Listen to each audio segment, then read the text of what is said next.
Ambalmao ambe folidi auma oni sogoma Abdoulaye Kanta ante sege ante nyina sananga baro damine ambe masayinfo ka barkada masauka masa miya folo ni abe alaban fuli aniton ni amadi amasauma cemana musuma ka duwaw ɲini u fɛ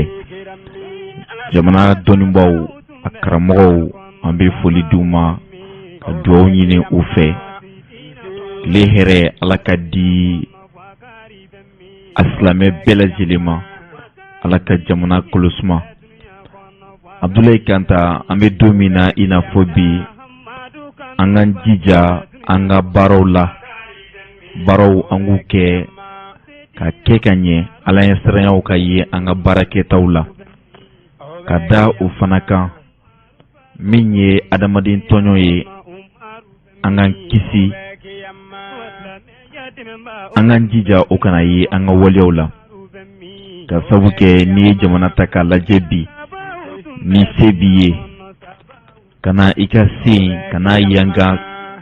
ka ko bɛɛ lajɛlen kɛ n'a ye ka sabu kɛ n'i bɛ ko kɛ a bila i kunna ko ala ɲɛ b'i la maa minnu bɛ yen ni se b'u ye nka n'u bɛ maaw tɔɲɔ sanga ni waati ka da u ka se kan a bila i kunna ko masa in ale ka se a bɛ se bɛɛ sanfɛ a bila i kunna ko don dɔ masa in ka wele bɛna s'i ma n'a ser'i ma ɲininkali bɛ kɛ fɛsɛfɛsɛli bɛ kɛ i ye maaw ma tɔɲɔ tɔɲɔli man ɲi Abdoulaye Kanta waritigi minnu bɛ yen n'u bɛ fantanw tɔɲɔ ka fantanw bolofɛnw bɔsi u la foyi tɛ bɔ a la a sera tɛ san an ka o waleyajugu ninnu dabila ka sabu kɛ tɔɲɔli a bɛ min kɛ jamana la a bɛ jamana jigi digɛn kɔnɔ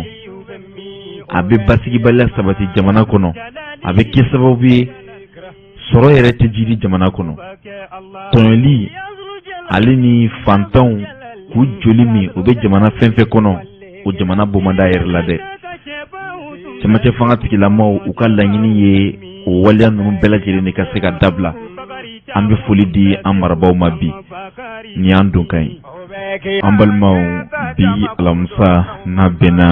Octobre kalo tile 14 ma san 2021 aw ka dɔn kibaru kunnafoni balaw na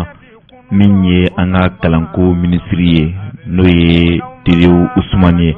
ale ye wulikajɔ bila sen kan ale ni lakɔlikaramɔgɔw ka lafasali tɔnba maaw u sigira ka kuma bɔda ɲuman ka se ka sɔrɔ kalanko la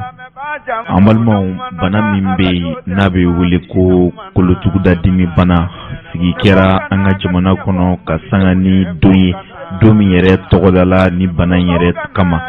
waleyaw tɛ dɔwɛrɛ ye ɲɛfɔli ka se ka kɛ jamana kɔnɔ don ye kolotuguda dimi bana la dɔgɔtɔrɔ b'an bolo min bɛna ɲɛfɔli kan ye ni waleya ninnu na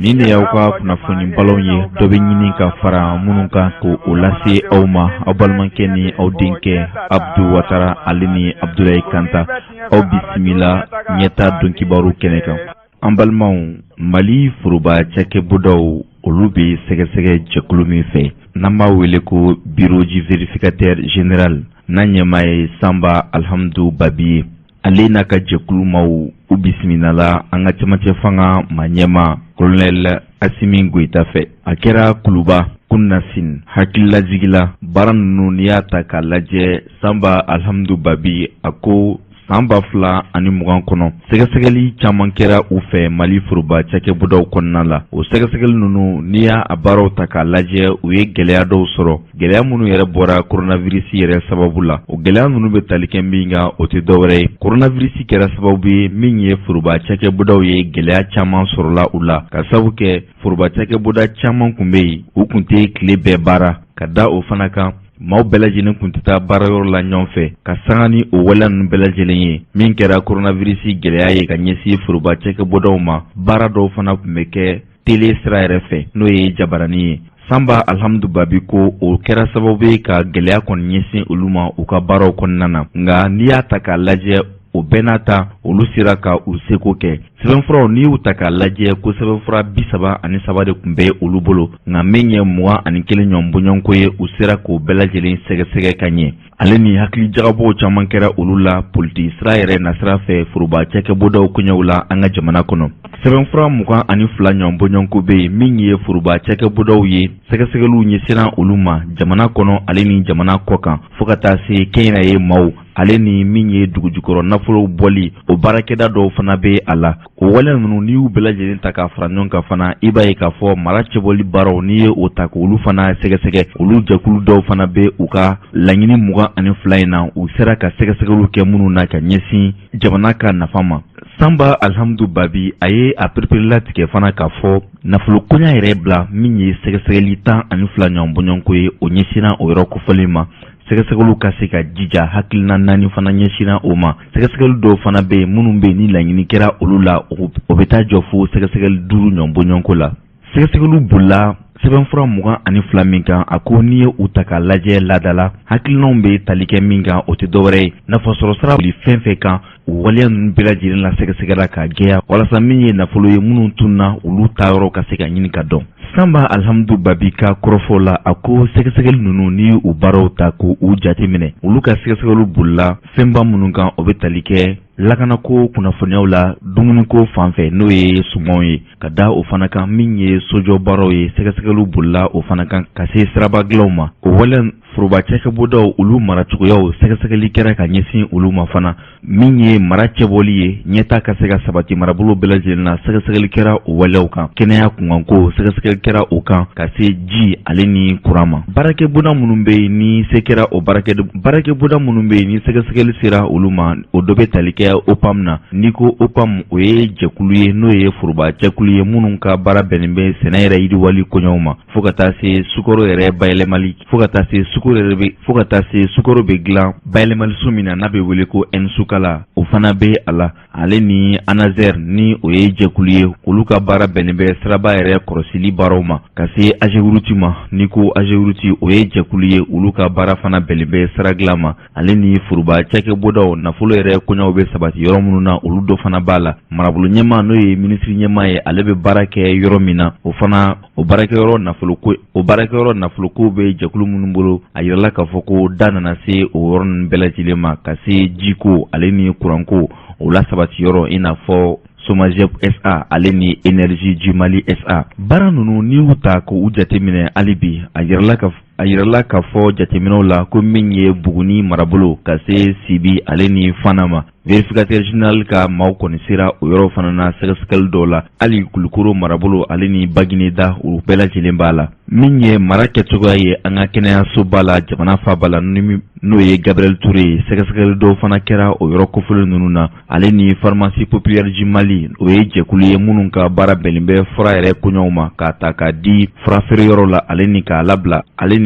ale ni ka furaw di dɔgɔtɔrɔsow la o hakilina ninnu bɛɛ lajɛlen sɛgɛsɛgɛli taara ka ɲɛsin o ma Samba Alhamdu Babi ni ale ye sɛgɛsɛgɛlikɛlaba ye Mali foroba cɛkɛbɔdaw bɛɛ lajɛlen kɔnɔ a ko olu kɛlen kɔ ka baaraw kɔni kɛ sɛbɛnfuraw bɛɛ lajɛlen farala ɲɔgɔn kan k'a di sariya jalatigɛba ma min ka koɲa bɛnnen bɛ sɔrɔ ale ni ɲɛta sabatili ma n'an b'a wele ko procureur de la République du pôle économique et financier olu kɔni bɛna baaraw bila sen kan min ye kiribalaw ye walasa baaraw ka se ka kɛ kɛcogoya ɲuman na ni kɔrɔfɔ ninnu bɛɛ lajɛlen tɛmɛlen kɔfɛ min ye an ka camancɛ fanga maa ɲɛma n'o ye Colonel Assimi Goïta ye ale ye kuma ta a ko a bɛ foli ani tanuni ta k'a di Samba Alhamdu Babi ma u ka jija ani u ka cɛsiri min kɛra sababu ye jamanadenw kɔni sigilen bɛ ka min makɔnɔ n'o ye nafolo dunko juguya ye ale ni ka jamana jigi dingɛ kɔnɔ ale ni ka jamana yɛrɛ foroba nafolo ani a forobafɛnw ko o buruja o kɛlɛli baara o kɛlɛlikɛlaw olu kɔni bɛ u fo ka sabu kɛ jamanadenw ka danaya b'u ka jamanadenw ka laɲini fanba dɔ ye nin waleya ninnu ye Colonel Assimi Goïta a y'a yira Samba Alhamdu Babi la u jɔyɔrɔ ka bon kosɛbɛ yuruguyurugu kɛlɛli la ani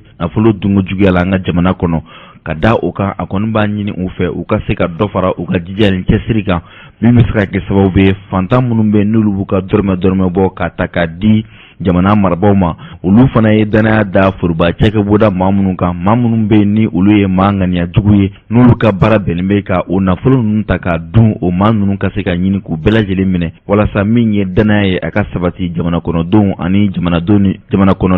jamana marabaaw ni ɲɔgɔn cɛ Colonel Assimi Goïta a ko ale ka laɲini fanba ye o ye a ko a bɛ min ɲini foroba cɛkɛbɔdaw fɛ maa minnu bɛ baara la ye u ka se ka dɔ fara u ka jija ani cɛsiri kan fasoden ɲumanya u ka o don o dusukun na o de bɛ se ka kɛ sababu ye maa caman bɛ se ka fara foroba nafolo la.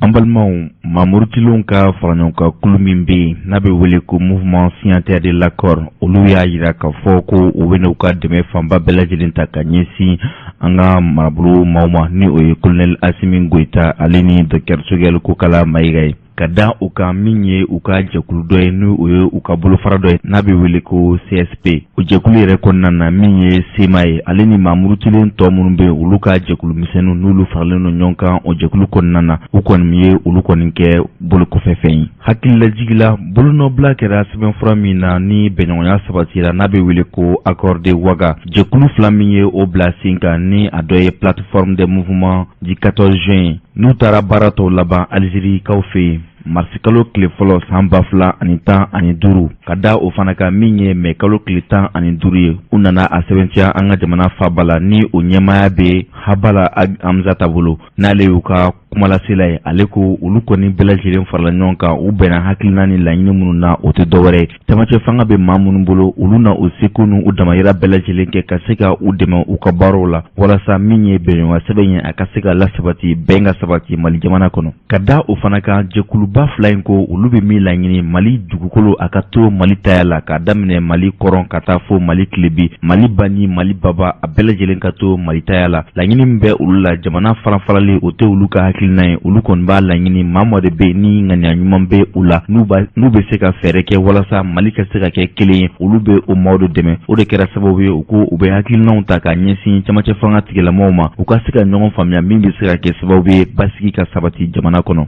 ni hakilila in ta k'a lajɛ a yirala k'a fɔ ko jɛkulu misɛnnin caman fana tun bɛ kɛnɛ kan minnu y'a yira k'a fɔ olu kɔni bɛ nin jɛkuluba ninnu kɔ ka da o kan o waleya ninnu bɔra min na o tɛ dɔwɛrɛ ye jɛkulu min bɛ yen n'a bɛ wele ko CSP ni o ye SEMA maaw ye o n'u ɲɔgɔnna caman olu kɔni y'a yira k'a fɔ hakilina min bɛ olu la o tɛ dɔwɛrɛ ye n'i ye jamana ta k'a lajɛ kɔrɔyan fan fɛ lakanakoya fɛn fɛn bɛ a bɛɛ lajɛlen ka ta ka di olu ma Mali jamana o ka to kɔfɛ o ka kɛ sababu ye min ye Azawadi yɛrɛ n'o ye cɛncɛfuga yɔrɔ ye o yɔrɔ in bɛɛ lajɛlen ka to olu bolo n'i ye o waleya ninnu ta k'a lajɛ k'i b'a ye k'a fɔ o ni hakilinaw tɛ tali kɛ ɲɔgɔn na hakilina minnu sabatira bɛnɲɔgɔnya sɛbɛn yɛrɛ kɔnɔna na min kɛra Algérie fɛ jateminɛw yɛrɛ la a yirala k'a fɔ ko CSP ni o yɛrɛ tɛ dɔwɛrɛ ye SEMA jɛkulu ale ni jɛkulu misɛnnin dɔw ko ni waleyaw ta k'a lajɛ bɛnɲɔgɔnya sabatira waati min na olu da yɛrɛ tun tɛ a la waleyaw kɛra sababu ye min ye diɲɛ sigilan ni jɛkulu tɔnba n'o ye Nations Unies ye o kodɔnnaw ye sɛgɛsɛgɛli dɔw kɛ o sɛgɛsɛgɛli kɔnɔna la o y'a yira k'a fɔ ko nin jɛkulu maaw ko u ka baara tɛ dɔwɛrɛ cɛncɛnfuga sanfɛ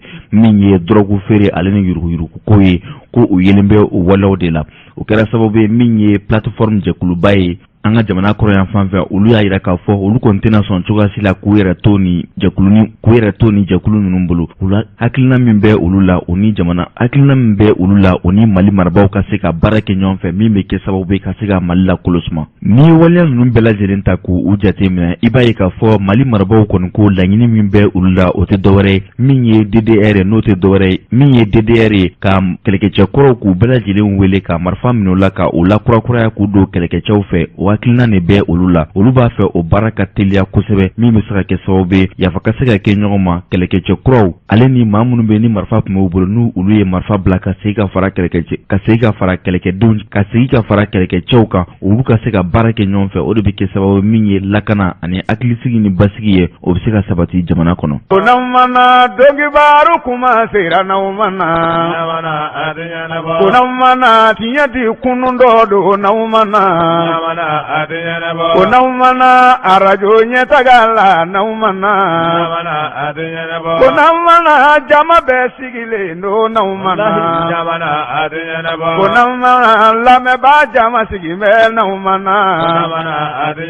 ko faw ka na Mali kɔnɔ ni Mali kɔ ka faw ka na.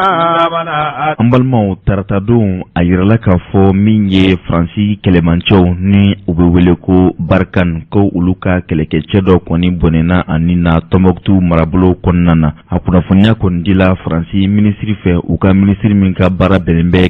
kɛlɛkɛcɛw ka koɲa ma kunungo araba. Marshal Louis André Guilaine ale kɔni ye Faransi kɛlɛkɛcɛ ye, ale de nin tora a la ka sabu kɛ u tun bɛ jateminɛ ni sɛgɛsɛgɛli baara dɔw la. Kasara kɔni ye u sɔrɔ, kasara in kɔnɔna na ale de nin tora a la. Ka da o waleya ninnu kan n'i ye jateminɛ ni sɛgɛsɛgɛliw kɛ kabini tɛnɛn tɛmɛlen Faransi kɛlɛmancɛ minnu bɛ an ka jamana kɔnɔ olu kɔni ye sɛgɛsɛgɛli kɛ. Sɛgɛsɛgɛli minnu yɛrɛ kɔnɔna na a yirala k'a fɔ ko a caman bɛ yen minnu ye u ka minɛnw ta u b'a fɛ ka u kɔkɔrɔbɔ. O waleya ninnu na u ye u ka yɔrɔ dɔ yɛrɛ kalifa MINUSMA maaw la. MINUSMA o ye diɲɛ jamanaw ka faraɲɔgɔnkan kuluba ye minnu b'an ka jamana kɔnɔ kɛlɛba na. Hakilina ninnu n'i ye u ta k'o sɛgɛsɛgɛ a bɔra kumakan min ɲɛsinna Mali jamana ma ni a bɔra u ka jamana ɲɛmaa Emmanuel Macron na k'a yira k'a fɔ ko Faransi bɛ na i kɔkɔrɔmabɔ Mali yɛrɛ kɔnɔna na. N'o kɛra min ye force takuba ye n'o bɛ tali kɛ Europe gun jamanaw ka faraɲɔgɔnkan kuluba la. O kɛlɛkɛcɛw ale ni MINUSMA kɛlɛkɛcɛw olu na baara kɛ ɲɔgɔn fɛ. Nka n'i ko Europe gun jamanaw ka faraɲɔgɔnkan kuluba Faransi kɛlɛkɛcɛw bɛna kɛ o kɔnɔna na. Nka k'a fɔ ko Barkhane n'o ye Faransi kɛlɛkɛcɛw yɛrɛ dɔrɔn ye olu ka se ka to Mali kɔnɔ kɛlɛba na. Emmanuel Macron y'a yira k'a fɔ ko o baaraw ko olu bɛna ɲɔngiri.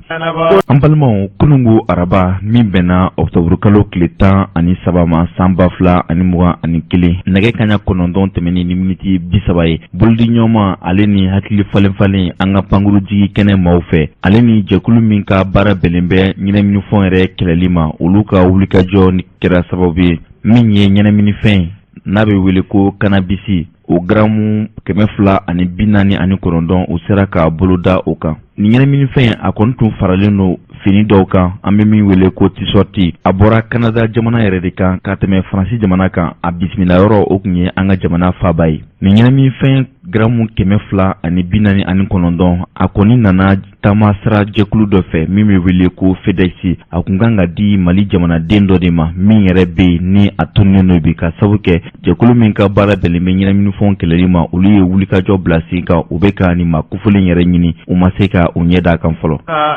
An balimaw min ye Mali kalanko ye aw yɛrɛ hakili b'a la k'a fɔ a bɛ waati caman bɔ Mali kalan a sigilen don a senkunkurun sanfɛ ka da o kan. Camancɛ fanga tigilamaw nalen olu sera ka o jija min ye ɲɔgɔn faamuya ye o ka se ka sabati karamɔgɔw ale ni lafasali tɔnmaw o ni jamana ɲɛmaw ni ɲɔgɔn cɛ. Ka da o walew kan aw hakili b'a la k'a fɔ san yɛrɛ labanw a ɲɔgɔndɔn kɔni kɛra min ye foroba karamɔgɔ ye olu sema don a la ka sabu kɛ o ni jamana ɲɛmaw u ma se ka ɲɔgɔn faamuya u ka hakilina dɔ la min bɛ wele ko article 39. Article 39 in laɲini tɛ dɔwɛrɛ ye dɔ ka se ka fara lakɔli karamɔgɔ saraka i n'a fɔ jamana sariya yɛrɛ y'a lafɔ cogoya minnu na. Hakilinaw ni boliboli caman kɛra o bɛɛ n'a ta ɲɔgɔn faamuya ma se ka sɔrɔ min ye foroba karamɔgɔ ye olu ye u senbɔ kalan koɲɛw la o kɛra san laban na ɲɔgɔndanw kɔni olu kɛra labɛnna jamanatigiw ale ni kɛnyɛrɛye lakɔli karamɔgɔ fɛ. N'i ye o waleya ninnu bɛɛ lajɛlen ta k'a lajɛ min ye jamanatigiw ye u ye sariya bɔ ka bin k'a fɔ ko min ye Novembre kalo tile fɔlɔ ye ko lakɔli nata Mali fan 14 bɛɛ lajɛlen kɔnɔ. Nka n'i ye o waleya ta k'a lajɛ lakɔli tɛ se ka taa cogoya si la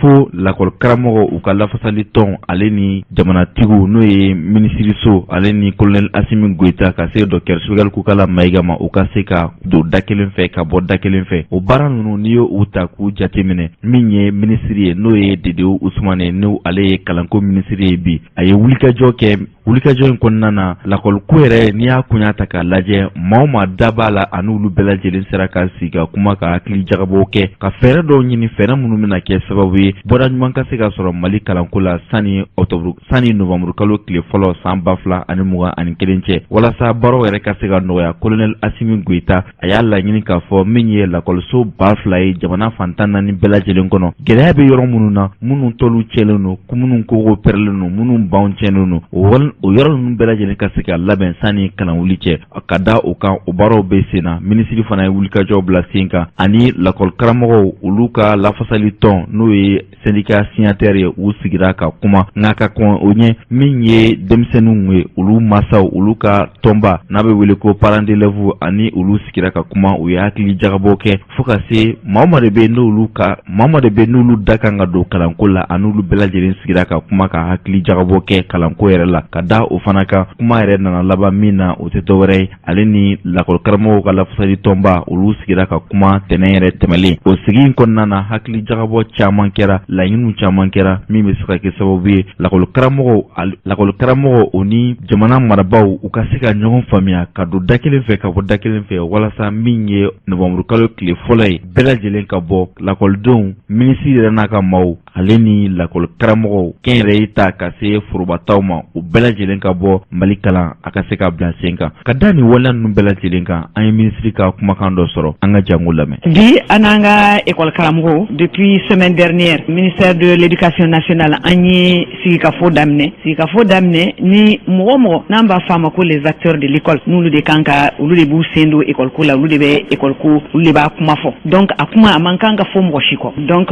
société civile kɔfɛ bi ani syndicat d'enseignants anw ye ɲɔgɔn lasɔrɔ ka sigi ka ɲɔgɔn kuma ɲɔgɔnya hakilinataw ye min école bɛ se ka taa ɲɛ cogo min na école ta min dɔgɔdara novembre kalo tile fɔlɔ a bɛ se ka kɛ ɲɔgɔn faamuya kɔnɔ cogo min na a bɛ se ka kɛ basigi ani hakilisigi kɔnɔ cogo min na donc fɛn caman fɔra école karamɔgɔw y'u ta fɔ fɛn min ye u haminakow ye fɛn min ye i n'a fɔ u hakilinata ye ka taa haminakow ni hakilinataw école ta bɛ se ka kɛ cogo min na k'a ɲɛ ani école yɛrɛ taabolo fɛn o fɛn bɛ se ka kɛ n'o ye baaraw ye n'o bɛ se ka kɛ ni an ka école an hakili la min don a bɛ se ka k'a ye a n'a tun bɛ cogo min na kɔrɔlen a ka segin parce que bɛɛ b'a dɔn k'a fɔ ko bi école bɛ gɛlɛya kɔnɔ donc o kuma ɲɔgɔnyaw kɛra faamuyaliw caman sɔrɔla a kɔnɔ ni ala sɔnna proposition caman kɛra a kɔnɔ n'o ye hakilidiw ye n'ala sɔnna ma minnu bɛ se ka an dɛmɛ baara minnu bɛ na n'a bɛ fɔ a ma ko assise nationale de la refondation caman bɛ yen min bɛ se ka don o hukumu kɔnɔ pour que école bɛ se ka segin a cogo kɔrɔ la école ka kɛ école ɲuman ye pour que an ka denmisɛnninw bɛ se ka kalan a ɲɛma a ka kɛ basigi kɔnɔ a ka kɛ ɲɔgɔn faamuya kɔnɔ an b'o de ɲini ala fɛ ni ala ni kira sɔnna ma a bɛ ɲɛ d'abord école bɛ na hali taa waati min na salon école taara janvier kalo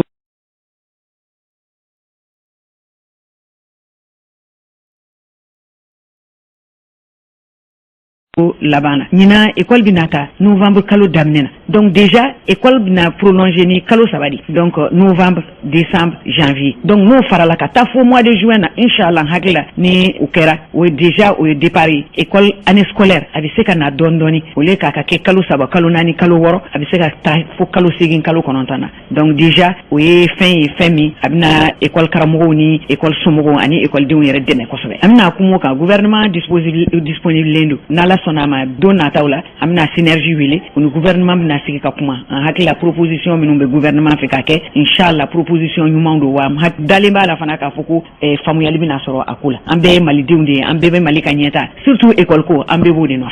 ambalmaw ka sangani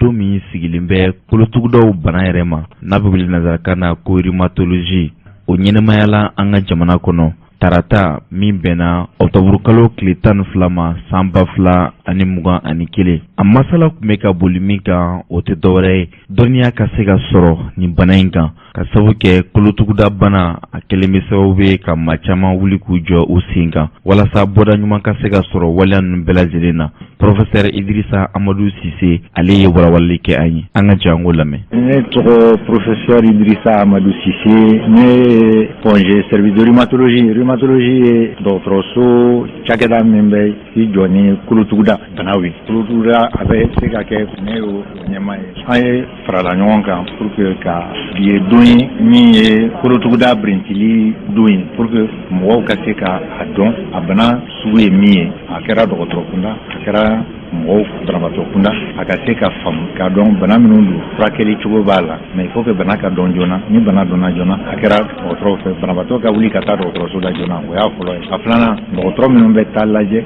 olu fana ni min ka baara tɛ parce que dɔgɔtɔrɔya fana a bolo ka ca minnu ka baara tɛ u tulo ka se ka sɔmi k'a fɔ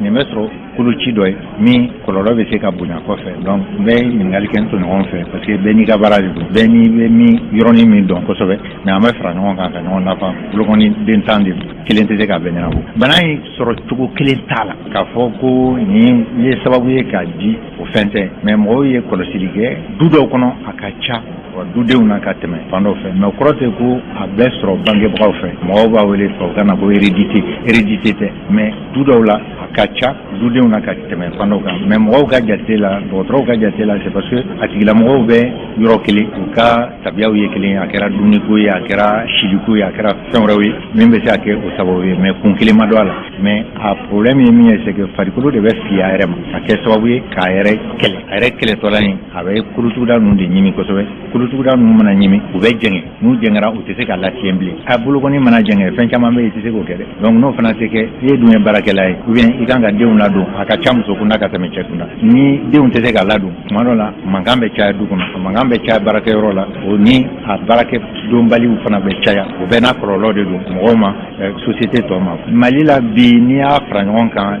n'i y'a fɔ sisan n'i bɔra Bamakɔ ni Sikaso tɛ rhumatologue tɛ min ka baara ye ka koloci sɛgɛsɛgɛ ka dɔn an bɛ mɔgɔ 2000 ɲɔgɔn na bana min don anw ka jate la mɔgɔ caman bɛ yen u ma dɔn parce que se t'u ye ka na dɔgɔtɔrɔw yɔrɔ ka jan na parce que n'i bɔra Bamakɔ Segu bɛ yen Mopti bɛ yen Kidali bɛ yen Tɔnbukutu bɛ yen n'i sera a tɛ yen peut-être que a banabaatɔ bɛ yen mais a ma se ka ladon ou bien dɔw bɛ yen n'u bɛ na dɔgɔtɔrɔso la mais n'a fɔra ko ka taa sɛgɛsɛgɛliw kɛ u tɛ ye bilen donc o fana bɛ kɛ sababu ye ka hakɛ dɔgɔya mais k'a sɔrɔ a ka ca n'o bɛɛ ye mais min don n y'a ye an bɛ ka kunnafoniw di ka don kɛrɛnkɛrɛnw k'a la diɲɛ fan tan naani bɛɛ ça veut dire que bana min don a ka ca mais a ma dɔn ka caya ou bien a tigilamɔgɔw ma se dɔgɔtɔrɔ ma ka caya pour que a ka se ka ɲɛdɔn Mali la ni bana bɛ mɔgɔ la ni assurance t'i bolo foroba ta ye min ye baarakɛlaw ta ye min ye AMO ye bɔ i bɛ min dɔn ou bien assurance wɛrɛw parce que olu n'u taabolo bɛ yen sanni assurance universelle ka se maladie universelle ka se parce que faso b'o baara la bɛɛ de bɛ i yɛrɛ ta i yɛrɛ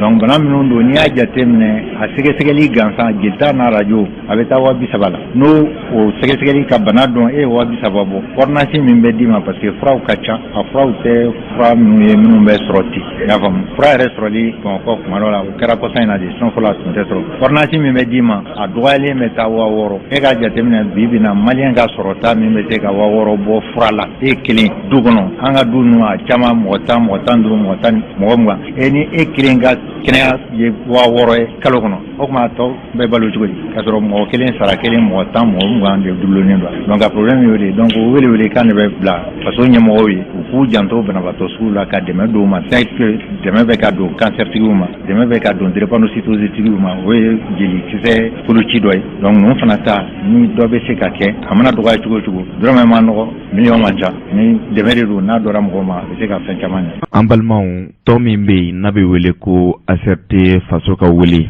ni a ɲɛmaa ye Isa Kawujimu ye olu ye wulikajɔ bila sen kan min ye yɛrɛ kofɔ baaraw ye ka o lasabati Bamakɔ sigida 4nan na sigida min bɛ wele ko Aseyi Bokum a kɛnɛ kan Ibrahim Jalo Chu ale ni Isa Kawujimu olu ye barosigi kɛ fɛn min bɔra o walew la an bɛna janko lamɛn. A bɛ taa Irisi la a tɛ taa Irisi la bon est ce que bi jamanadenw fanba jɔnni ka hakilila don jɔnni ka hakilila tɛ montage ka bɔ a la Faransi b'an bara san 8 a ma ɲɛ. E yɛrɛ hakilina ye jumɛn ye o ko in na. Ne hakilila ye min ye il faut avoir de la raison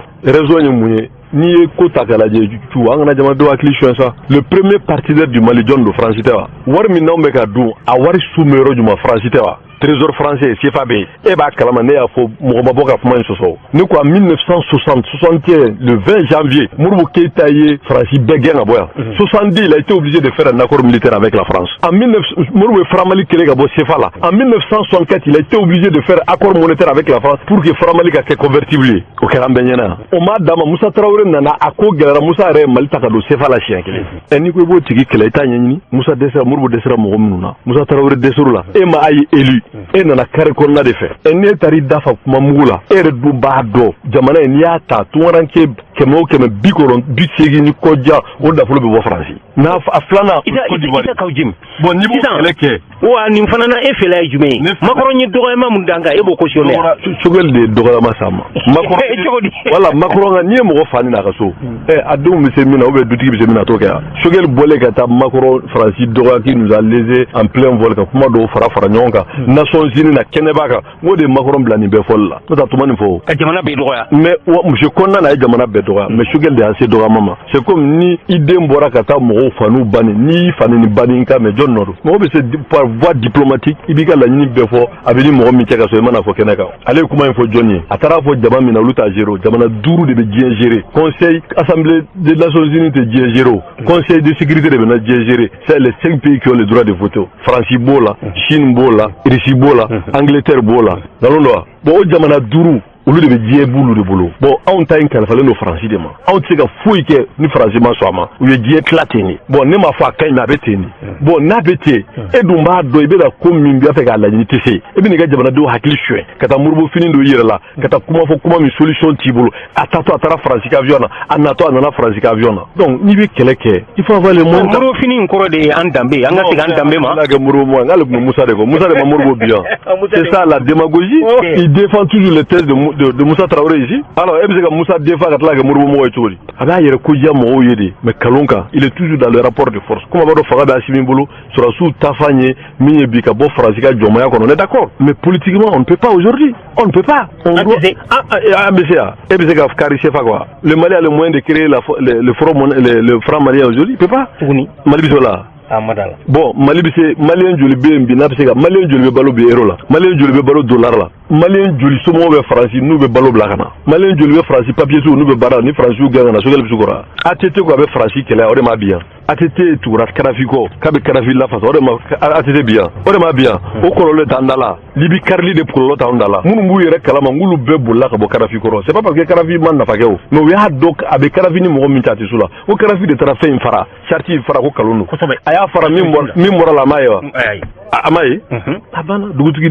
bugɔli ani sigi bɛɛ bɛ ala donc mɔgɔ i tɛ se mɔgɔ min na i bolo bɛ mɔgɔ min da i t'i ɲɛsin a ba ka fane ni sa Isaka Jom e ye CNT membre ye i ye ɲɛmaa ye Rusiw ka nali an ka pankuru nani nali a bɛ dɔ bɔ an ka kɔrɔnfɛla ko la wa banbaganciw ka kɛlɛ ne y'a fɔ depuis bi tɛ n minnu tɛ sɔrɔsiya dɔn olu de bɛ t'u sigi kɛnɛ kan ka sɔrɔsiya kuma dalatigɛ sɔrɔsiya gundo ka ca a kow ka ca a labɛnw ma nɔgɔn donc anw ko an bɛ sɔrɔsiw wa a kuma tɛ kɛ yɔrɔ bɛɛ voilà anw ko an bɛ sɔrɔsiw dɛmɛ donc anw bolo sɔrɔsiw dɛmɛni tɛ ka taa fɔ nin ka ɲi nin man ɲi anw bɛ da sɔrɔsiw la anw dalen don Asimi na fɛɛrɛ o fɛɛrɛ bɛ se ka kɛ jamana lakana anw b'o la nous on commande pas a bɛ ɲɛ cogo o cogo anw b'a Asimi ka tɛmɛ n'a ye parce que sɔrɔsi do a b'o dɔn mais politique a t'o dɔn dɛ donc anw bolo minnu b'a fɛ ka an kɛ ba falen kan ka sɔrɔ an tɛ se nɔɔni na an tɛ tugu kɔ mais min ye sɔrɔsi lakana ye ani sɔrɔsi fɛɛrɛ on fait totalement confiance au président patriote l'imperturbable Assimi donc vraiment on tɛ o discuter an t'an da don o la a bɛ ɲɛ cogo o cogo ala k'u dɛmɛ o y'anw ka hakilila ye jamana wari bɛ ka buruja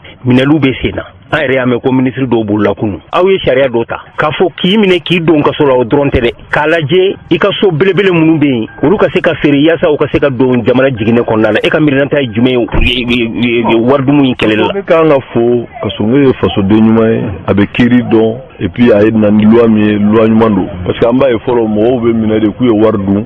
a banna u bɛ tila ka taa wari sara k'u yɛrɛ labɔ et puis ça s'arrête maintenant k'a fɔ i ye min yɛrɛ dun k'o ɲini k'o minɛ o ye koba de parce que wari kana dun o ka fisa a dunɛ n'a dunna n'a bɛ se ka minɛ la au moins o fana ka fisa donc Kasongo bɛ fo la et puis ka tila ka pôle économique ni droit commun bɔ ɲɔgɔn na o fana ɲɛna vraiment o ɲɛna o ye koba de Kasongo kɔni vraiment a ka hakilila ɲɛna a ka baara ɲɛna an b'a soutenir parce que hakilila ɲuman don Isaka Jim sani cɛmancɛ fanga in ka fori gɛlɛya mun bɛ Mali kan o ye haute cour de justice ye i bɛ se k'i da don o la dɔɔni k'a ɲɛfɔ an ɲɛna haute cour de justice a ka ɲi wa a man ɲi wa politique mɔgɔw ka dogoni yɔrɔ de dɔn wa u delila ka mɔgɔ minɛ wa sani aw cɛmancɛ fanga in ka ban aw minnu bɛ CNT la aw bɛ sariya ta yaasa haute cour de justice ko ka bɔ yen bon i b'a dɔn problème bɛ juridiquement haute cour de justice bɛ constitution de kɔnɔ tant que constitution ma falen a tɛ se ka bɔ yen a bɛ c'est une institution bon ni constitution ma falen a tɛ se ka bɔ yen o y'a gɛlɛya dɔ ye mais jurisprudence ye min ye n'u yɛrɛ y'o fɔ ni awa procureur min bɛ cour suprême n'a damayɔrɔ la k'a fɔ Yamusa yɛrɛ sariya sera k'a tɛmɛ n'a ye o sira fɛ cour d'assises la k'a juger pour que a ye baara minnu ni siga kun kɛlen don a la o kumaw fɔra bi jamanadenw parce que ko in ye min ye o de ye kuma tiɲɛ ye réformer la constitution o ye kalon de ye il faut une nouvelle constitution. Bon, une nouvelle constitution veut dire que ni ne bɛ bɔ yen bon problème est au fond de ko n'a bɔra dɔrɔn ça veut dire qu'on est dans le coup d'état. Juridiquement c'est un problème. Bon o de y'a to ne ko an ka taa référendum na parce que référendum tɛ coup d'état ye o ye jamanadenw an b'a fɛ ka constitution falen yanni an ka taa élection na o ka don gafe la kɛ yanni an ka taa kɛ choguelisme fɔ parce que a min bɛ k'a fɔ ko la réforme de la constitution assise kɔnɔ an b'o fɔ dɛ mais an opposition donnée acerté en tant que parti faso an y'o fɔ an bɛ taa assise la an hakilila ye min ye o de constitution ka falen insécurité jamanaden ka prononcer n'an bɛ taa kalata la avec insécurité peuple ka sɔn o ma n'an tɛ taa fana peuple ka sɔn o ma ɔ min ye jamana yɛrɛ institution yɛlɛmali ye peuple ka sɔn o ma mais n'o bɛɛ fɔra dɔw b'a fɔ awɔ dɔw b'a fɔ a y'i sigi la o maintenant pour que dɔ peuple sɔnna peuple ma sɔn an ka kɛ référendum ye anw ka hakililaw ye bon n'o dɔ bɛ kɛ o yɛlɛmaw bɛ kɛ est ce que Choguel kan ka to ani gouvernement min bɛ ou bien gouvernement kan ka falen wa ou bien CNT kan ka falen ou bien ka to a nɔ la peuple ka kuma nin bɛɛ kan munna mɔgɔw bɛ siran u jɔyɔrɔ ɲɛ pourquoi parce que n'i bɛ jɔyɔrɔ ko kɛlɛ la i tɛ se ka tiɲɛ baara o parce que mɔgɔ caman de bɛ yen u t'a fɛ ka bɔ CNT la u t'a fɛ ka bɔ primature la u t'a fɛ ka bɔ ministre la o tɛ ɲɛ o a dun bɛ ban dɛ mais minnu yɛrɛ sigira sen kan olu bɔra yen kuma tɛ an minnu nana tilegan fɛ an bɛ ala deli la ka ban hɛrɛ la a ka kɛ kunnawolo ye an y'a ye transition la Zumana Sago ye transition kɛ hayi sini a tɔgɔ bɛ histoire la ATT ye transition kɛ a tɔgɔ bɛ histoire la mais n'i balanko la n'olu tun ta kun ye 9 mois de mais a kɛra 14 parce que gɛlɛya yɛrɛ la peuple sɔnna parce que u y'a ye k'a fɔ u bɛ ka baara kɛ mais mun kɛra foyi bon an ka dɔ fara ka ten n'i ye dɔ fara ka ten i b'a bila ten o ma y'an si ma ten donc anw bolo bi vraiment il faut la raison parce que politique kuma n'i y'a fɔ n'i tɛ ka politique baara kɛ ça te rattrape Choguel b'a dɔn a bɛ min na a bɛ kojugu min kɛ a man ɲi i ka kuma kuncɛ kuma ye jumɛn ye bon kuma kuncɛ ye min ye dɔrɔn de ka dugawu kɛ ala k'an ka jamana kisi k'a hakili ɲuman di bɛɛ ma ani diɲɛ ka bɛn pour que an ka bɔ gɛlɛya kɔnɔ on peut pas vivre en autarcie il faut qu'il y ait un gars an bɛ diɲɛ de kɔnɔ wa diɲɛ interconnecté len de don donc an k'an ka intérêt défend donc an ka ni diɲɛ ka bɛn an ka jamana ka lafiya anw b'o hakilila de kan nous on n'est pas gauche mais an bɛ Maliko la merci. ala ka sigi in kɔ kɛ hɛrɛ an bɛ foli di jama bɛɛ lajɛlen ma an bɛ foli di madame Keita Kadija ma a cɛ fɛnɛ bɛ kɛnɛ kan an ka foli b'a ye muso cɛsirilen don Mali politique ko bundakun kan Kadija depuis coup d'état u b'a fɔ cogo min depuis o kɛra a wulilen don k'i jɔ ka sɔrɔsiw dɛmɛ donc a y'a ye Isa Kawudim fɛnɛ bɛ ka sɔrɔsiw dɛmɛ mais o ye parti créé a fɛnɛ nana don ACRT la sinon a fɛnɛ ka mouvement b'a bolo o bɛ à part ACRT tɛ ɲɔgɔn ɲɛ sira la donc an ka foli bɛ Kadija ye o hokumu kɔnɔna la an bɛ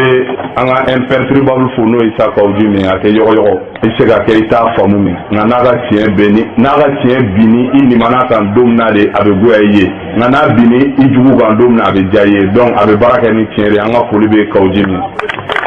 donc o hokumu kɔnɔna la ACRT an sigilen don bi commune 4 kɔnɔ nin ye bureau de quartier de Kadija tɔgɔ la bureau communal bɛ yen a membres bɛɛ bɛ yen ala barika la a président bɛ yen a segaliw bɛ yen a organisateurs bɛ yen bureau bɛ ta a b'a nɔ la alhamdulilayi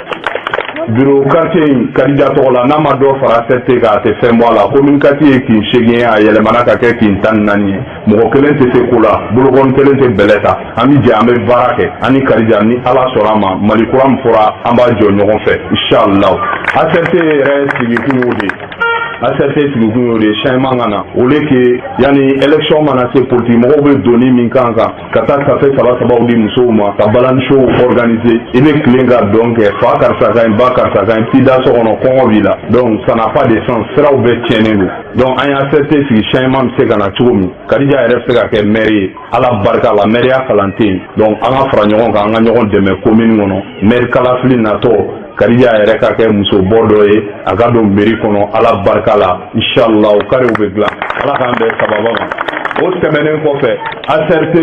bureau national Isa Kawudim tɔgɔ la n balimaw n'an nana a ka kan an ka dɔ fɔ aw ye parce que Mali information ɲagaminen don jamana kɔnɔ dɔ bɛ dɔ fɔ yan dɔ bɛ dɔ fɔ yan ni min ka kuntilenna tɛ kelen ni min ka nan bɔ o tɛ ɲuman f'i ma fanga yɛlɛmanen Ibrahim Keita ka fanga yɛlɛmanen le 18 ala barika la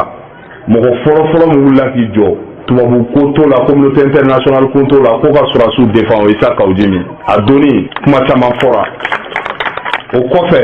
jamanakuntigi min sigira transition kunna n'o ye Bandaw ye a ye ACRT o y'a sɔrɔ an bɛ manifeste la a y'an reçoit Kuluba ne Lakaw yɛrɛ tun b'a délégation na donc u ye proposition k'an ye n'a mago bɛ kasabi hakɛ min na k'a accepter baara kɛ a donni kama ni wariko don wariko bɛ ne la mais ni wariko don a donni kama an tun bɛ nafolo minɛ k'an da de donc maliko de ye jim ta ye ne bɛ se k'o seereya ne la u bɛ se k'o seereya ala k'a accepter k'a ɲɛ ne bɛ bɔ kuma la n ka foli bɛ monsieur Keita ye vraiment. An balimaw ni fɛn min bɛ ka Bamakɔ sigibaw kamana gan o ye dugukoloko ye dugukoloko mankan an bɛ don min na i n'a fɔ bi setigiw olu de bɛ taa baga fantanw ma k'u ka terrainw bɔsi u la ka tila ka jɔ waatiw tɛmɛna kiri bɛ kɛ kiri da bɛ tila ka goya fantan na an bɛ don min na i n'a fɔ bi cɛmancɛ fanga tigilamaw olu ka wulikajɔ a laɲini fanba dɔ ye fantanw tɔɲɔli o ka se ka dabila ka da o walew kan kiri fɛn fɛn bɛ yen ni kiriw n'u kun ye u datugu ka ɲinakɛ u kɔ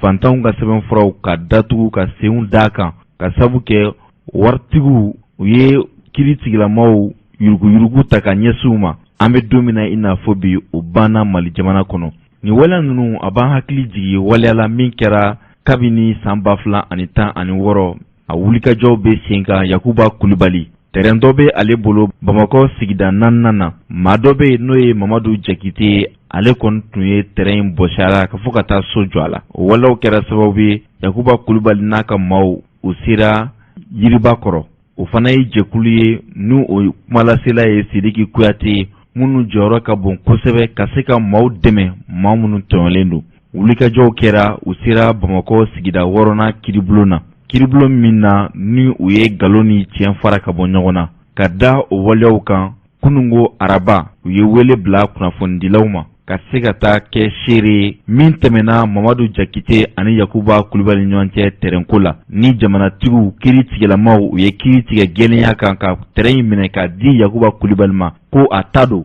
waleya minnu bɔra la Abdoulaye Kanta ale tun bɛ yen radio ɲɛtaa tɔgɔ la an ka jɛ an ka lamɛn. Maître Balaseye bon an ye ɲɔgɔn sɔrɔ in na procédure dɔ de bɛ ka Mamadu Jakite ni ne ka client Yakuba Kulibali opposé Yakuba Kulibali de ye immeuble dɔ sɔrɔ ACI kɔnɔ Amdalaye depuis 2010 ale de ye immeuble propriétaire ye donc en 2016 Mamadu Jakite nana ta ka bɔ u ye immeuble fan dɔ ci Mamadu Jakite y'a fɔ ko ale de ye propriétaire kura ye sisan parce que ale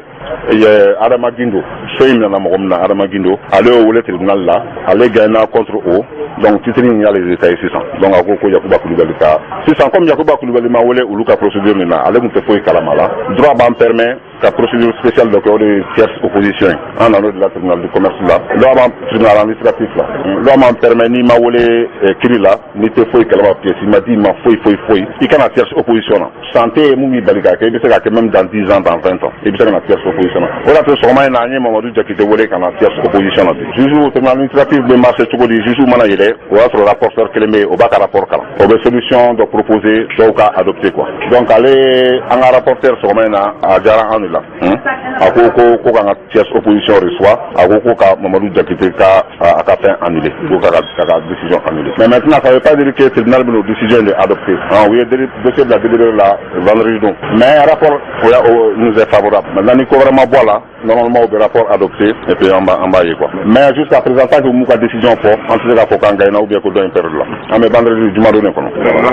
baara minnu kɛ terrain kɔnɔ ninnu bɛ kɛ. olu bɛɛ kuma bɛ kɛ fɔ. an bɛ ala fo ka ala barikada n'an ye ala fo an bɛ aw kunnafonidilaw yɛrɛ fana fo fɛnɛ ka sababu kɛ ka bi 8 heures dɔw bi yan ka na se fo 9 heures ma mɔgɔw bi yan sɔnni an bɛna taa 14 heures la baara kanu de kama ni danaya min b'an ni ɲɔgɔn cɛ heure nana n'o ye sinon an bɛ don min ko bi wulikajɔ minnu bɛ kɛ n'i ye a ko jateminɛ i b'a sɔrɔ k'a fɔ a tɛ nin bɛɛ kunbɔ n'an ye ala fo k'ala barikada an bɛ mɔgɔw ladɔnniya k'a fɔ nin baara min bɛ ka kɛ an fɛ jamana kɔnɔ nin ye baara belebele de parce que an filɛ yɔrɔ min na n'o ye administratif a bɛ kɛ kiriko de la ni jamana fɛn bɛɛ jamana foyi tɛ se ka tiɲɛ kiri kɔ wa ni kiri tiɲɛna o jamana fɛn bɛɛ fana tiɲɛnen o de kama an y'a kanu ne tɛ ka ɲɛfɔli k'an ɲɛna a kun tɛ k'a fɔ ko kiri an k'an da don olu koɲɛw la mais a kun ye maa caman bɛ yen u kan ka dɔn sariya bɛ boli jamana kɔnɔ cogo min na jamana sariya kan ka se ka dɔn mɔgɔninfin fɛ fɛn dɔ kɛra min ye an yɛrɛ tɔɔrɔ ni kuma yiriba kɔnɔna tɔgɔ de la la o de kama an ka kɛlɛ kɔnɔ an y'a faamu k'a fɔ an bɛ don min na i ko bi a ka kan an ka se ka ko dɔ kɛ nin ko ninnu na min bɛ se ka sariya dɔnni o ni waleya jugu dɔ bɛ jamana kɔnɔ a ka se ka kɛlɛ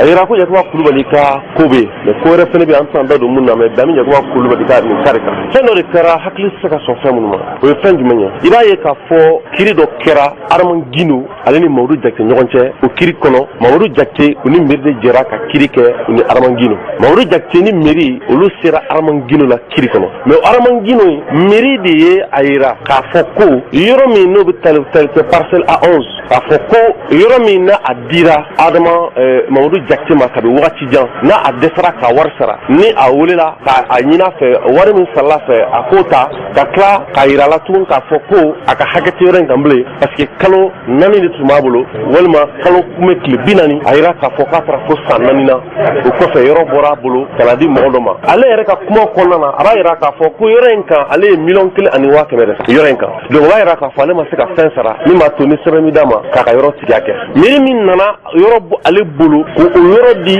Araman Gino ma o miiri kelen tila ka na kiri kɛ tuguni Mamadu Jakite ye Mamadu Jakite ni Mamadu Jakite jɛra kiri kɛ ka na o yɔrɔ kelen bɔ Araman Gino bolo k'o di sisan Mamadu Jakite ma mais miiri b'a bɔ Araman Gino bolo wagati min na o y'a sɔrɔ a dili Araman Gino ma miiri ye lettre d'attribution n'o ye ka sɛbɛn di min b'a yira k'a fɔ ko Araman Gino ta yɔrɔ ye Araman Gino o de kama a fɛnɛ sɔrɔ ka juru sɔrɔ mɔgɔ dɔ bolo n'o ye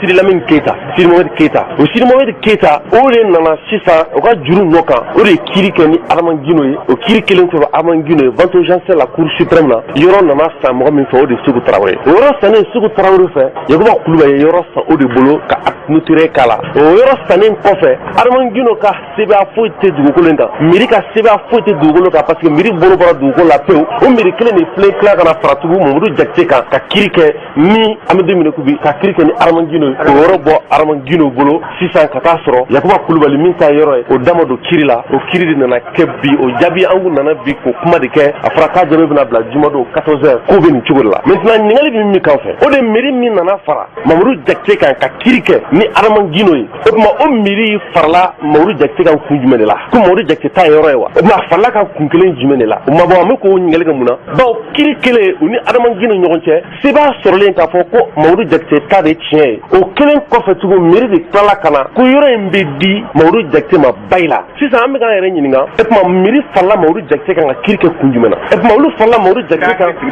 Amdalayi de don commune 4 mairie la mairie de tous les dangers c'est la mairie de Moussa Mara une mairie aujourd'hui dirigée par le parti Yɛlɛma c'est pas par haine que je le dis fɛn dɔ de bɛ yen n'an kɛra parti ye nin kofɔ sugu ninnu an k'a kɛlɛ a man ɲi partis bɛ financer partout an b'an jigi d'u kan k'an jigi da kan ko nin de bɛ bɔ jamana kɔnɔ n'a yira k'a fɔ ko parti bɛ sɔrɔ jamana kɔnɔ parti min ni an kun y'an jigi da kan don tɛmɛnenw na parti min n'an kun y'an jigi da kandida kan don tɛmɛnenw na k'a bɛ se ka na sifin kunna wolo n'a fɔra ko bi an bɛ ka nin kofɔ sugu de mɛn o kan min tɛ dugumako ye c'est pas une question de vie privée nin ye ko de ye minnu kan ka kɛlɛ ka bɔ jamana kɔnɔ parce que ne ka ɲininkali dɔ de kɛ mɔgɔw k'u hakili to a la miiri farala Mamadu Jakite kan kun jumɛn de la n'a sɔrɔ ko miiri ta ni miiri b'a dɔn k'a ta tɛ munna miiri farala kan mais ni miiri b'a dɔn k'a ta don munna miiri bɛna tugun kiri kelen kɔfɛ ka fila kuma wɛrɛ kelen sigi o ma bɛɛ la et puis jugement ko miiri de ta yɔrɔ ye wa parce que jugement de kelen kɔfɛ n'i ye réquisition kɛ miiri de b'a fɔ o nɔ kan ko olu yɔrɔ in ye Mamadu Jakite de ta ye ko parce que ko jugement dɔw ko fɔ et puis o jugement ye yɔrɔ di miiri de ma o bɛ di Mamadu Jakite de ma. Dabi fɛ k'a fɔ ko miiri donna janfa la. miiri donna fɛn na min ka jugu janfa ye parce que miiri donna min na o de tɔgɔ ko Puruntibolo anw dun yiriba kɔrɔ an ye Puruntibolo kɛlɛbagaw de ye o Puruntibolo diinɛ mɔgɔ ninnu u ka donkan dɔwɛrɛ t'a la ko wa ma nin ba ma i ma nin hala la k'i ni ba ma walisa kan k'a bɛ k'i ta ye donc ni ba ma walisa kan n'a bɛ k'i ta ye o bɛ se ka kɛ jamana jumɛn kɔnɔ ko jamana bɛ jɔ k'i ba ma walisa kan k'e ta ye o dalu ye mun ye e y'o fɔ diɲɛ kuma jumɛn kitabu jumɛn jiginna n'o ye ko ni ba walisa kan k'a bɛ k'o ta ye bon maintenant an bɛ yɔrɔ min na ko bi an bɛ ka nin kuma fɔ dɔrɔn mɔgɔ k'a faamu ko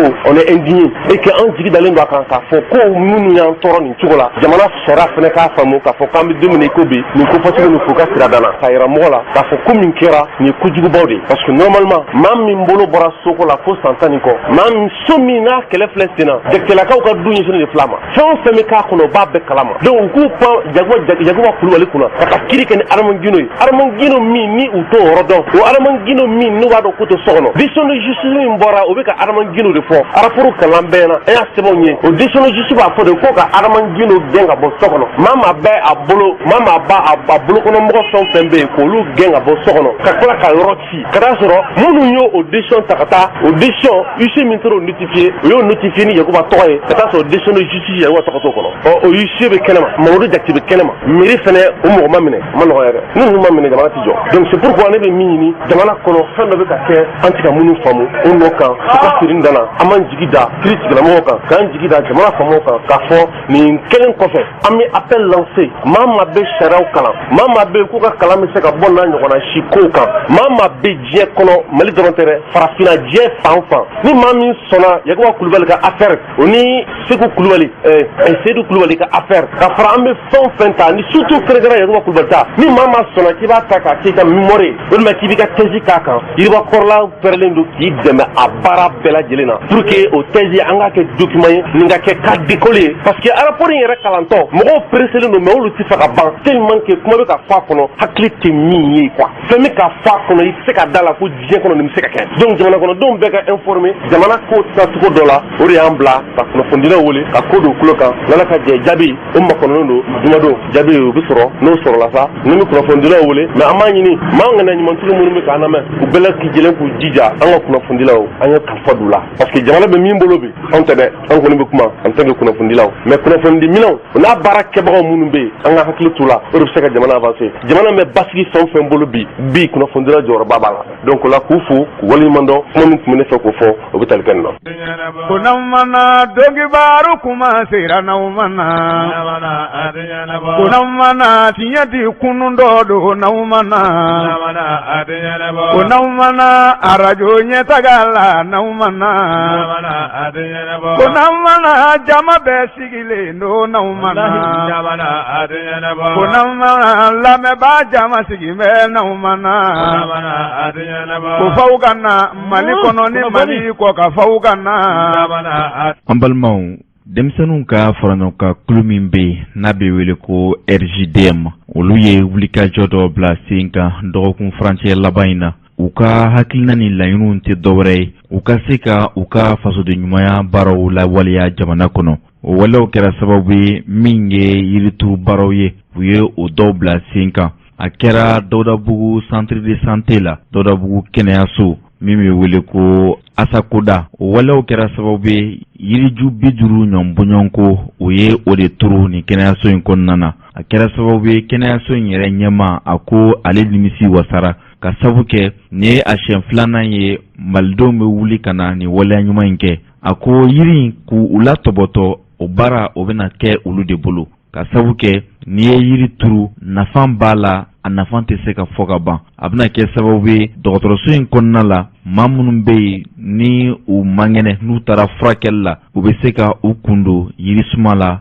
sanga dɔw la ko o bɛ se ka kɛ sababu ye ka hakilisigi ani kɛnɛya ka dɔ fara kan olu ka kɛnɛyaso la wulikajɔw kɛra an fɛ an ye min sɔrɔ waleya ninnu na an ka jango lamɛn. Ne tɔgɔ ye Saka Kalifa Male ne ye nin dɔgɔtɔrɔso in médecin directeur ye. Ayiwa RJM ma u ye waleya ɲuman dɔ kɛ i ka kɛnɛyaso la bi ne ye yirituru ye yiri du 32 ni waleya ɲuman in a bɛ bila minɛ ɲuman kɔnɔ. Komi bɔla kuma na sisan k'a fɔ yirituru in bɛ ne nimisi wasa a bɛ n content n y'a fɔ nin y'a siɲɛ filanan de ye association bɛ na ka na yirituru kan fɛ o bɛ fɛn dɔ de yira ça veut dire que anw bɛ ka baara min kɛ mɔgɔw ɲɛ b'a la 1 2 n'i y'a mɛn an ka taa kunun ta yɔrɔ la c'est que kunun ta de diya la dɔw ye yiri dɔw turu an y'o yirisun yira an y'o entretenu ça veut dire que ninnu fana y'u yɛrɛ feere kan k'a fɔ n'i ye yiri turu o ye 1 ye mais f'i ka yiri tɔbɔtɔ ça veut dire n'u y'a turu an fɛ yan an bɛ se k'a tɔbɔtɔ bi kɔni ne ni n ka dɔgɔtɔrɔso baarakɛlaw an bɛɛ nisɔndiyalen don nin ko in na. Ayiwa welekan jumɛn b'e bolo ka ɲɛsin jamana kɔnɔdenw ma ni waleya ɲumanw na. Welekan min bɛ ne bolo ka ɲɛsin jamana kɔnɔdenw ma o de ye k'a fɔ jamana kɔnɔden bɛɛ k'i yɛrɛ kɛ i n'a fɔ président i n'a fɔ premier ministre i n'a fɔ ministre olu bɛ sanfɛ wale ɲuman ko b'u kɔnɔ mais u tɛ se ka jigin ka na dugu ma ka na baara bɛɛ kɛ les acteurs sur le terrain n'an y'an bɛɛ kɛ comme n'a fɔ ni n tɛ jamana tɛ se ka bouger o kɔrɔ ye i kan ka mun kɛ i b'o kɛ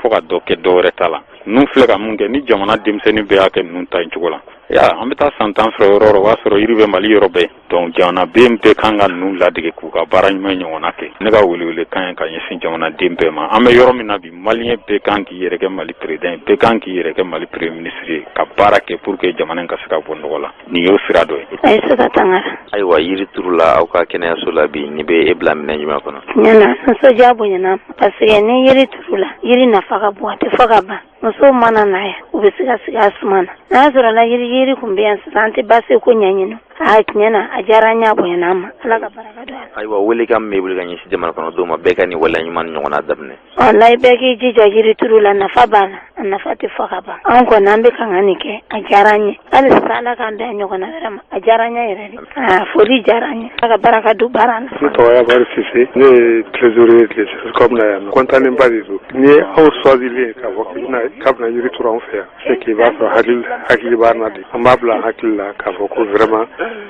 ko bamananw b'a fɔ kan dalen na ko mɔgɔ ɲɛ kɔɲɔmuso cɛ ko mɔgɔ wɛrɛ ɲɛ bɛ kɔɲɔmuso la min t'a cɛ ye o diyara anw ye kosɛbɛ parce que anw ye kɔɲɔmuso cɛ aw ye mɔgɔ wɛrɛw ye aw de ɲɛ bɔra anw ka kɔɲɔ fɛ vraiment sérieusement content ni an bɛ équipe de dilan uniquement pour l'arrosage de fɛn sɔnni kama n ɲɛ yirisi dɔ in na an y'an to an ye fɛɛrɛ bɛ kɛ pour que a bɛ se ka balo cogo min an b'o fɛɛrɛ kelen de kɛ pour que nin fana ka se ka balo cogo min inchallah ni Ala sɔnna a bɛna wagati wɛrɛ a bɛna sɔrɔ a bonya na. Ne tɔgɔ ye Mama Seyni Traoré ne ye RJDM secrétaire général ye. Ayiwa san'an ka taa ɲɛ RJDM mun fɛn don. RJDM ye association ye min ye an sifinnakaw faralen don ɲɔgɔn kan donc a bɛ senna depuis san 2011 kuma ninnu ka na se sisan ma an ye fɛn caman kɛ fɛn o fɛn ye kalanko siraw ye ani jeunes dɛmɛ siraw donc RJDM bɛ intervenir o bɛɛ la an bɛ intervenir kɛnɛyako siraw fana la donc an kɔni jɔyɔrɔ ye fɛn o fɛn ye RJDM bɛ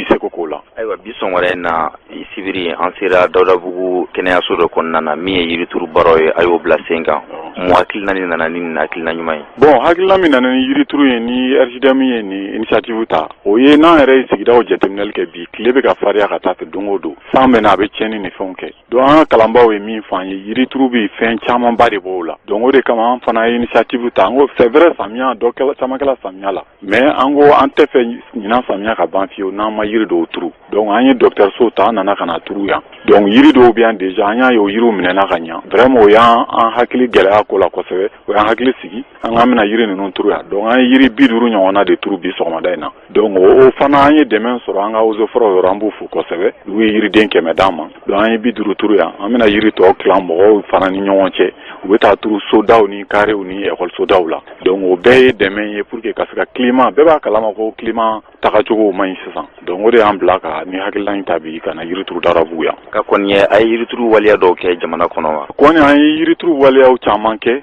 ka tɛmɛ an ye ale foncer kiriw fana kɛ en même temps yirituru kɛ ka caniveau bɔw kɛ an ye dɔw kɛ Dawudabugu yan an ye dɔw kɛ Ɲamana fana n'o ye Atidobugu ninnu kɔnɔnaw ye. Ayiwa ka sanga ni waleya nin bɛɛ lajɛlen ma aw yɛrɛ ka laɲini fanba ye jumɛn ye politique ko b'a dukɔrɔ wa walima aw yɛrɛ ka dɛmɛ de a bɛ bɔ aw yɛrɛ de dufa la. Politique mɔgɔ foyi ma anw dɛmɛ nin ko la nin ye RJDM mɔgɔ yɛrɛ ka tan n'u ka mugan membre ka cotisation de kɛla ka nin activité in kɛ n y'a fɔ n ka kumaw la n ko RJDM bɛ depuis 2011 fo bi n'a sɔrɔ ni politique fɛn de kun don ça b'a sɔrɔ a dɔnna donc an ta tɛ politique ko ye an seko ye min ye fasoko la ka se k'o kɛ en tant que jeune. Ka da o kan aw mago bɛ dɛmɛ la ka ɲɛsin jamana tugu yɔrɔ waleya nin bɛɛ lajɛlen dalen bɛ aw yɛrɛ de kɔ kan. Non a bɛɛ dalen t'an kɔ kan jamana bɛɛ bɛ boli politiciens ni fɛnw kɔ RJDM n'an ka hakilila ye min ye an jɔyɔrɔ ye min ye fasoko la an b'o kɛ ni jamana marabagaw bɛ se k'an dɛmɛ o sens la a bɛ diya n ye kosɛbɛ parce que ko bɔlɔngɔni den kelen tɛ se ka bɛlɛ ta jama faralen ɲɔgɔn kan o de bɛ se ka ko caman kɛ donc an kɔni ni mɔgɔw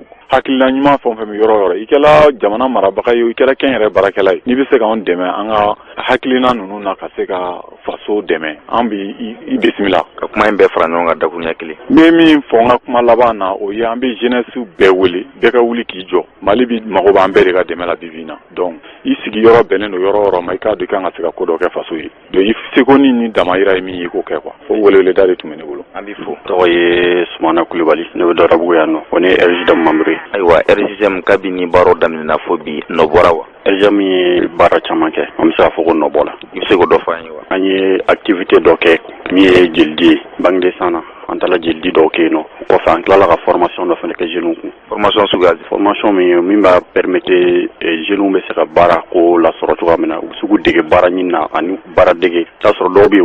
u bɛ se bolola baara dɔw la u t'a dɔn k'a fɔ k'a bɛ nafa lase olu ma bon an ye formation dɔw k'u kun mun y'u permettre u ka se ka segin ka u ka o baara ninnu k'olu waleya. Ka da o kan dɔ wɛrɛ kɛla wa. Ka da o kan an filɛ nin ye an activité min dal'o kan o activité filɛ n'o ye yirituru ye bon an kɛlen don ka programme wɛrɛ bɛ an bolo tuguni an kan ka min kɛ. Programme olu bɛna kɛ Bamakɔ kɔnɔ walima jamana yɛrɛ kɔnɔnataw b'a la. Bon olu bɛna kɛ Bamakɔ yan an b'olu kɛ Bamako yan mais an hakili b'a la ka taa Mali dugu wɛrɛw la. N'an y'a faamuya RGDM a dalen bɛ Bamako dɔrɔn de kɔnɔna la wa? RGDM dalen tɛ Bamako. RGDM n'an an b'a ɲɛfɔ RGDM yɛrɛ bɛ daminɛ don min na i b'a fɔ an y'a fɔ a ye cogo min na 2011 wagati Bamako quartier mɔgɔ bɛɛ dɔɔni tun b'a la hali n'a kɛra mɔgɔ kelen o dɔ tun bɛ RGDM na wa alhamdulillah an bɛ yɔrɔ min na komi bi RGDM mɔgɔ dɔw yɛrɛ taala kɔfɛ olu taala Faransi ni fɛnw na olu y'an ka mɔgɔ dɔw ye i b'a fɔ min kɛra président fondateur olu n'a secrétaire général olu dɔw ta la bon an y'o essayer k'olu de substituer président wɛrɛw la olu jɔyɔrɔ ka bon kosɛbɛ tɔn yɛrɛ baaraw la olu jɔyɔrɔ ka bon tɔn yɛrɛ baaraw la parce que hali n'u tɛ yan nɔ a bɛ komi u bɛ yan parce que an b'u ka hakilinaw sɔrɔ bon diɲɛnatigɛ ko bɛɛ dun ye hakilina ko de n'i bɛ hakilina sɔrɔ ka baara kɛnɛ ka ban hakilina ɲuman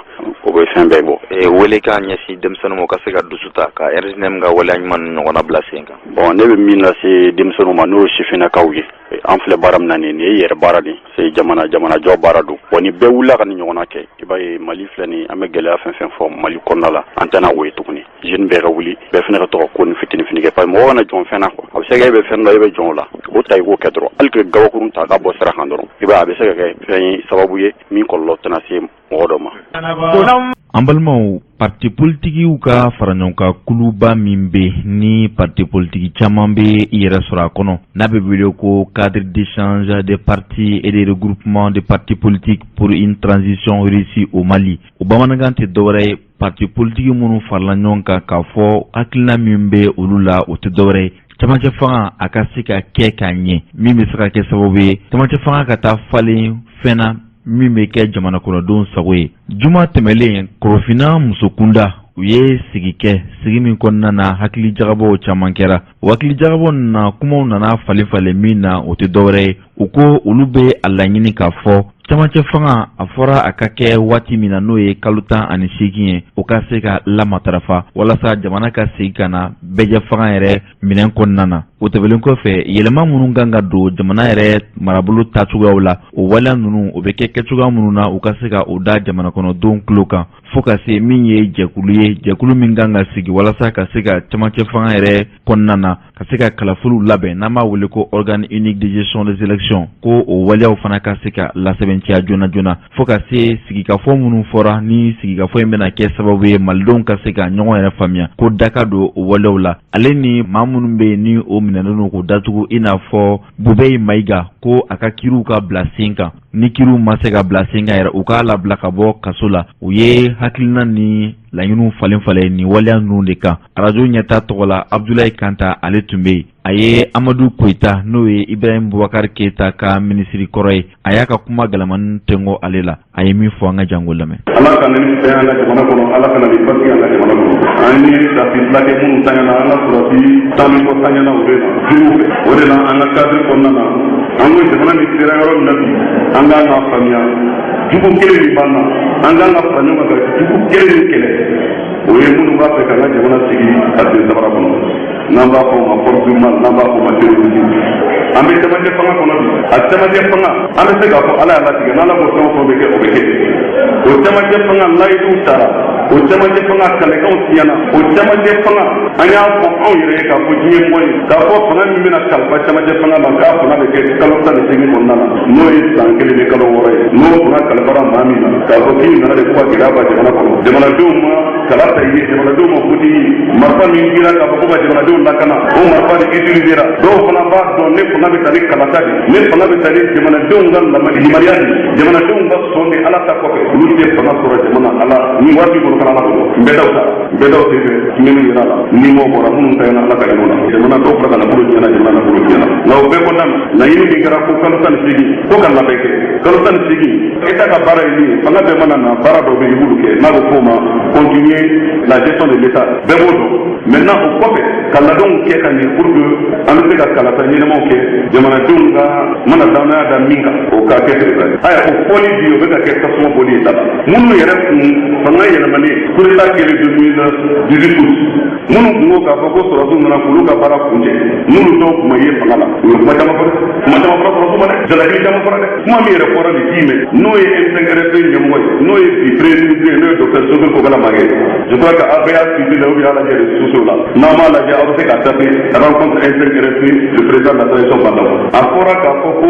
transition min bɛ yen baara min kalifar'u ma u ka togo bɛɛ kɛ u se ye transition tɛ fɛn bɛɛ kɛ o waati kunkur de u k'o baaraw bɛɛ kɛ réforme minnu kan ka kɛ n'o ye yɛlɛmani minnu kan ka don an ka sariya dɔw la n'o ye kalata sariyaw ye n'an b'a fɔ ma loi électorale ale sariya damadɔnin dɔw ko mais k'olu bɛ min fɔ transition tɛna se ka yɛlɛmani caman kɛ parce que transition ka baara ye u ye min fana ɲini transition kalo 18 min dira fo miniti kelen a tɛ fara kan seconde kelen a tɛ fara kan o de fɔra o don et n'o fɔra ni ala nana ka na ka fanga kalifa olu yɛrɛ ma ka président di olu yɛrɛ ma je crois que kɔrɔlen fɔ o ye dalamana ye hɔrɔnya na n'i ye fɛn min fɔ n'i y'a fɔ jamana kanu de kama n'i y'a fɔ tiɲɛ de kama n'i y'a fɔ k'a fɔ i m'a fɔ i yɛrɛ kama n'i y'a fɔ mali ɲɛta de kama n'ala nana kalifa e yɛrɛ la e ka baara kɛ fɛn min ye o ye ka se k'o sabati cogo min na parce que n'o sabatira o de ka ɲi ka jamana la nka n y'a ye bi n'i ko bi yɛrɛ k'a fɔ ko ka kalataw délai respecté a bɛ fɔ ko e ye fasoden jugu ye dɔw yɛrɛ b'a fɔ ko est ce que jamana kanu bɛ se ka sɔrɔ maa la min b'a fɔ k'a fɔ k'an ka taa kalata la nin waati nin kɔnɔna na ko insécurité o ye tiɲɛ an b'a dɔn insécurité bɛ yen an b'a dɔn fana an bɛ gɛlɛya kɔnɔna na mais an k'a dɔn fana insécurité ni an kelen tɛ terrorisme kɛlɛ fana insécurité yɛrɛ ye kɛlɛ min ye o bɛ kɛlɛ ka bada de ka taa parce que n'i ko insécurité terrorisme kɛlɛ dɔrɔn tɛ o ani bandits minnu bɛ mɔgɔw ka moto minɛ o bɛɛ de ye insécurité mais lutte contre le terrorisme o ye lutte min ye ani diɲɛ b'a la G5 Sahel b'o la MINUSMA b'o la Barkhane b'o la ani an yɛrɛ ka sɔrɔsiw seko b'a la o minnu bɛ n'an ye layiduw ta ani diɲɛ an ka layidu respecté n'an y'a respecté jamanadenw ka kalata kɛ n'u ye danaya da mɔgɔ min kan fort de la légitimité jamanadenw ye danaya min d'ale kan o b'a sɔrɔ an bɛ segin an ka diɲɛ ani diɲɛ bolo bɛ di ɲɔgɔn ma ani diɲɛ bolo mana di ɲɔgɔn ma parce que an yɛrɛ ɲɛ b'a la fanga bɛ minnu bolo olu ye sɔrɔsiw ye a fɔra ko kunun ko fanga tun bɛ civiliw de bolo a fɔra ko kunun ko ordre de tun tɛ di a fɔra ko kunun kuma caman fɔra ko ne ko seginna tigilamɔgɔw yɛrɛ bolo n'olu yɛrɛ de b'a ɲɛmɔgɔya la n'u ma nɔgɔya min kɛ a ma kan ka se gɛlɛya ma dɛ mais a kɛlɛli ma nɔgɔ olu tɛ ko kɛ n'an bɛ min ɲini an ko sɔrɔsi minnu bɛ yen nɔ o formela jamana ka nafolo de la a bɛɛ ye denmisɛnninw ye Ture y'a fɔ bɛɛ ye denmisɛnninw an b'a ɲini ala fɛ ala ka fanga nin ɲɛ bolo u ko s'u ka denmisɛnninw dɔ ka baara ye min ye ka jamana lakana an ka transition ba joona pour que u ka sigi u ka baara la n'o ye sɔrɔsiya ye u bɛ se k'an ka denmisɛnninw homme de troupe ninnu encadré cogo min na pour que an bɛ se ka se ka sɔrɔsiw su kan cogo min na anw k'a fɔ k'u ka élection date respecté n'o ye transition date o tɛ ko fanga fa banna o ayi fanga ala de b'a la fɛn banna min kan sisan o ye nin bi ne tiri ala de bolo nka an b'a fɔ mali de kama an b'a fɔ mali ka ɲɛta de kama an b'a fɔ mali ka bonya de kama an b'a fɔ mali ka danaya de kama n'an m'a kɛ an ye fanga kalifa maa minnu na kalo 18 n'olu ma se ka kalo 18 baara min kalifa la n'olu ma se k'o kɛ hali n'a fɔra ko dɔ bɛ fara transition kan est ce que fanga bɛ t'olu bolo tuguni wa est ce que a bɛ t'olu bolo tuguni o de la an ka bɔ nin bɛɛ kɔnɔ an ye min f'u ye ko assise nationale dɔw y'a fɔ ko assise nationale ko miliyari 2 ani miliyɔn 500 k'o de bɛna kɛ k'o ye cogo malidenw ko kuma sigikafɔ o ye danbe ye an ka jamana ye sigikafɔ jamana ye an ye sigikafɔ caman kɛ caman mais ni sigikafɔ fɛn fɛn nana fɛ o ka ɲi nka ni sigikafɔ nin lawulilen don fɛn min kama an b'o dɔn koyi nin lawulilen filɛ foyi kama ni minnu ye renouveau si sɔrɔ Aminata Dramane Traoré a kumana ale tun ka édité ale tun bɛ triangle la min ye dialogue national inclusif baaraw kɛ a ka kuma na bɛɛ b'a ka faso kanu dɔn bɛɛ b'a dɔn n'a bɛ bɔ a bɛ kuma jamana ɲɛtaga de kama a ko kuma ɲɔgɔn na si tɛna se ka kɛ Mali kɔnɔ bilen ka tɛmɛ min kɛra dialogue national ko dialogue national y'a bɛɛ de ta assisi u kɔni ko k'u b'a kɛ ala ka ɲɛ nka u ko a kɔnɔna na ko assisi nin k'a bɛna kɛ ko pour que Mali kura kama ko assisi kɛlen ko bɛ kɛ Mali commune bɛɛ la ko assisi ko bɛ kɛ Mali cercle bɛɛ la ko assisi ko bɛ kɛ Mali région bɛɛ la ko assisi k'an bɛ se ka ɲɔgɔn sɔrɔ Bamakɔ yan o ye ko ɲuman ye parce que n'u bɛ se ka kɛ Mali cercle bɛɛ la n'u bɛ se ka kɛ Mali commune bɛɛ la ça veut dire que Mali ka fanga bɛ boli Mali fan bɛɛ fɛ et n'i sera ka assisi organiser Mali commune bɛɛ la n'i sera ka assisi organiser Mali cercle bɛɛ la Mali région bɛɛ la o kɔrɔ ye i bɛ se ka élection fana organiser Mali commune bɛɛ la i bɛ se ka organiser Mali cercle bɛɛ la ka bɛɛ fo ka bɛɛ waleɲuman dɔn ka jeunes wali bi k'aw kɔ ka baara la aw y'an hakili sigi a y'an jigi sigi ala ka na ni bɛɛ y'an ka jamana kɔnɔ ala ka hakili ɲuman di minnu b'an ka fanga na ala ka hakili ɲuman d'u ma ala k'a to an bɛɛ ka fara ɲɔgɔn kan an ka Mali dilan sanfɛ Mali nin y'an bɛɛ fɛ o de y'an fa tiɲɛ donc ni jiginna kuma la n bɛ yafa ɲini ɲɔgɔn fɛ an laban nin tun ye Amadu Koyita ye o kɔfɛ ni jɛkuluba in yɛrɛ u ka funankɛninw ka ɲɛbaa n'o ye Denba Kulubali ye Abdulaye Kanta a ye ɲininkali sɛmɛ o la min sɔrɔla ale da kɔnɔ an ka jɛ k'o fana lamɛn. Ne tɔgɔ Denba Kulubali cadre de défense pour une transition réussie denmisɛnninw ka ɲɛmɔgɔ de ne dalajɛ kɛra objectif kelen dɔrɔn la an tun b'a fɛ ka an ye nin regroupement créé a mɛnna dɔɔni mais parti politique y'a essayé ka fɛn décentraliser ka kɛ denmisɛnninw kunda ani musow kunda bon an denmisɛnninw de sera ka activité nin organiser bi an tun b'a fɛ ka an denmisɛnninw ɲɔgɔn commune par commune k'u wele k'u ladɔnniya d'abord cadre bɛ yen maintenant an ka objectif ye min ye an tun b'a fɛ ka o de ka kunnafoni d'u ma objectif c'est très simple parce que depuis que cadre créé faut que c'est 6 ans en fait c'est très simple encore en bien transition au qui accompagner c'est vrai en fanga croy donc mais c'est mon kera et ala ka koy maintenant ni transition kera encore en bien transition accompagner maintenant accompagnement donc proposition bambulo amba duma maintenant par exemple fin ça va ou bien c'est qu'à faut fin d'année au début 600 premier point d'abord au cours aya la ñu fait vraiment au transition le délai est mu fixé ou les rek au bateau aussi mu jagoya ou lu de yata le cadre de concertation nationale kera donc au lieu de 18 mois ta ka kale e ka fofana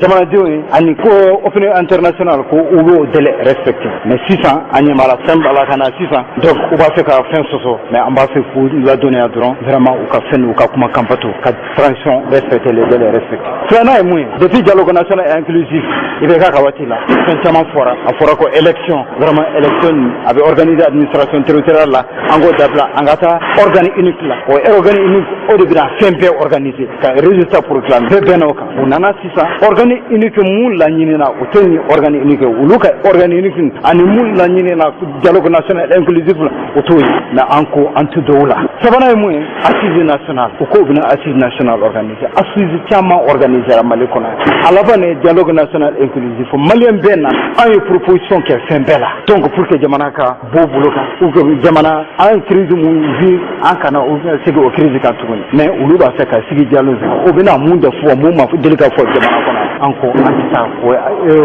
comment on appelle assise o diversion parce que en somina antisa ka fait fo mais en somina nous assise ni organisé o ba fo ko assise souveraine o bina do transition anko anti-son anti-taoul ni point damadamari vraiment o anko ba feka kono funigi dema surtout Sifin Kunda comme nana asimita Sifin dedo comme Antonio aller ya fo le 1er juin 2021 Conseil national jeune quand il a reçu le Conseil national jeune a ko abi deme que toute la jeunesse ou ka accompagner ko ni aller échouera au jeunesse be échouer en sona amba accompagner maintenant fait mon kera dans transition aller de la humanité ko abina le 18 mois sara engagement